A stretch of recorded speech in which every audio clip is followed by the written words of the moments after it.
அஸ்ஸலாமு அலைக்கும் வரஹ்மத்துல்லாஹி வபரகாத்து. பிஸ்மில்லாஹிர் ரஹ்மானிர் ரஹீம். ஹதீஸ் எண் 14. அன் இப்னு உமர் ரலியல்லாஹு அன்ஹுமா அன்ன ரசூலல்லாஹி ஸல்லல்லாஹு அலைஹி வஸல்லம் قال كل مسكر خمر وكل مسكر حرام. போதை தரும் ஒவ்வொன்றும் மதுவாகும், இன்னும் போதை தரும் அனைத்தும் தடுக்கப்பட்டதாகும் என்று நபி ஸல்லல்லாஹு அலைஹி வஸல்லம் அவர்கள் கூறியதாக இப்னு உமர் ரலியல்லாஹு அன்ஹு அவர்கள் அறிவிக்கின்றார்கள்.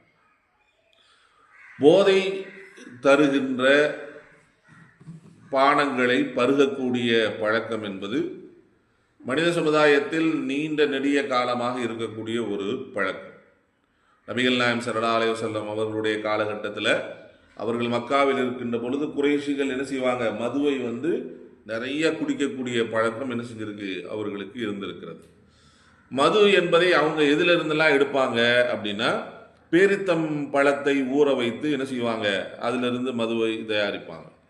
அதே மாதிரி திராட்சை பழத்தை ஊற வைத்து என்ன செய்வாங்க, அதை ஜூஸ் ஆக்கி அதில் என்ன செய்வாங்க, மதுவை எடுப்பாங்க. இந்த பழக்கம் தான் அவங்ககிட்ட என்ன செஞ்சு இருந்துச்சு.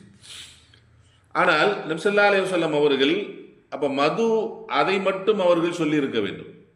நபி ஸல்லல்லாஹு அலைஹி வஸல்லம் அவர்கள் அல்லாஹ்வுடைய தூதராக இருந்ததுனால இந்த போதை பழக்கம் என்பது எப்படியெல்லாம் இந்த சமூகத்தில் உருவெடுக்கும் என்பது அல்லாஹ்வுக்கு தெரியும். அப்போ அல்லாஹ் அவர்களுக்கு சொல்லி கொடுத்ததினால் பொதுவாக ஒரு விஷயத்தை சொல்லிட்டாங்க, போதை தருகிற எல்லாமே மதுதான், அந்த போதை தருகிற அனைத்தும் ஹராம் தான்.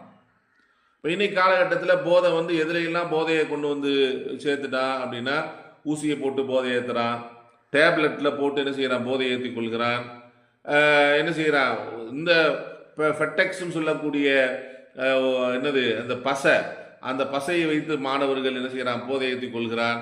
கஞ்சா, அபினு, சுண்டக்கஞ்சி இப்படின்னு பார்த்தால் என்னென்னவோ இதை கொண்டு என்ன செய்கிறான் என்று சொன்னால் போதை. பாம்பை நாக்கில் கடிக்க விட்டு என்ன செய்கிறான், அதில் போதை ஏற்றி கொள்கிறான். அப்போ இப்படி எல்லாம் என்ன செய்கிறது என்றால் போதை பழக்கம் ஏதேதோ வழிகளில் விடுகிறது. இது 1400 வருஷத்துக்கு முன்னாடி நபி ஸல்லல்லாஹு அலைஹி வஸல்லம் அவர்கள் வெறுமனே எதை மட்டும் சொல்லல, வெறும் மதுவை மட்டும் சொல்லவில்லை. குல்லு முஸ்கிரின் ஹராம், எதெல்லாம் போதை தருகிறதோ அவை அனைத்தும் உங்களுக்கு தடுக்கப்பட்டதாகும் என்று நபி ஸல்லல்லாஹு அலைஹி வஸல்லம் அவர்கள் என்ன செஞ்சிருக்காங்க, சொல்லியிருக்கிறார்கள்.